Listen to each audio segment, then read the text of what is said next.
going home for the holidays. He's been denied bail 3 times. That didn't stop him from hugging every single member of his legal team. The prison life is taking toll on Sean Diddy Combs. The music mogul, known for his flashy lifestyle and unstoppable charisma, is almost unrecognizable after just 3 months in prison. Insiders have revealed that the harsh realities of prison life have drastically changed him both physically and mentally. Eyewitnesses describe a man who has lost his spark, and social media is buzzing with shock and disbelief as images and rumors of Diddy's transformation spread like wildfire. The man who stayed stripped in his designer suits, lavish mansions, and VIP status now faces a world far removed from his former glory. Has the king of entertainment finally met his match, or the criminal is getting what he deserved? Let's get into the details of Diddy's transformation. Just days before his arrest, Diddy was seen enjoying a carefree moment in Central Park, playing hacky sack. Today, that carefree image feels like a distant memory. Diddy now looks dramatically different. His once fit frame has become noticeably thinner after just 3 months behind bars. The stress of being locked away, paired with the challenging environment of a federal detention center, seems to have significantly affected his health. Even his hair has turned visibly grey, a stark contrast to his previous youthful and vibrant look. The conditions in prison are worlds apart from the comfort and extravagance Diddy was accustomed to. Gone are the lavish meals and high-end amenities. Instead, he faces a strict routine, plain food, and a lack of privacy. Life behind bars is physically and mentally demanding, with limited freedom and harsh surroundings. These challenges appear to be wearing him down, making it hard for him to maintain his former image. The rapper's court appearances have revealed just how much his time in detention has affected him. In his recent pre-trial hearing in Lower Manhattan, he hugged his attorneys for support before being led back to his cell. The pressure of his legal battle, combined with the difficult prison environment, seems to be taking a heavy toll. Diddy's rise to prominence began in the 1990s as he became a defining figure in the music industry. He built an empire that extended far beyond music, with successful ventures in fashion, television, restaurants, and spirits. At his peak, he hosted opulent parties that epitomized excess, featuring the world's elite indulging in extravagance. His estimated net worth climbed to around $1 billion, cementing his status as an icon of success. However, this gilded world came crashing down in September 2024 when Diddy was arrested on charges of trafficking, racketeering, and operating a criminal enterprise. Now, as inmate 37452D54, he resides in an environment that is the antithesis of his former life. MDC Brooklyn has earned a reputation as a facility plagued by violence, corruption, and substandard living conditions. Diddy's day begins at 6 a.m., waking to the bleak reality of his cell in the special housing unit. This high-security section is designed for solitary confinement, where inmates are kept isolated from the general population for 23 hours a day.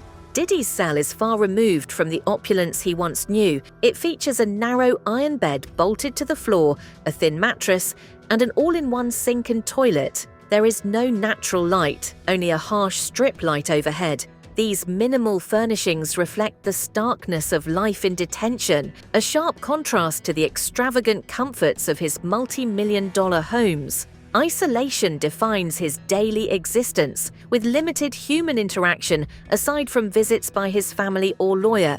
To occupy his time, he is tasked with cleaning his cell, an activity that, while demeaning for someone who once employed a team of household staff, provides a rare distraction from the monotony. Meals at the MDC are a far cry from Diddy's once decadent lifestyle. Delivered through a small slot in his cell door, the food is often cold and unappetizing. Breakfast typically consists of powdered scrambled eggs, cheap white bread, milk, and juice. Lunch and dinner feature processed meats and mystery stews, with the occasional unwelcome surprise prisoners have reported finding maggots in their food.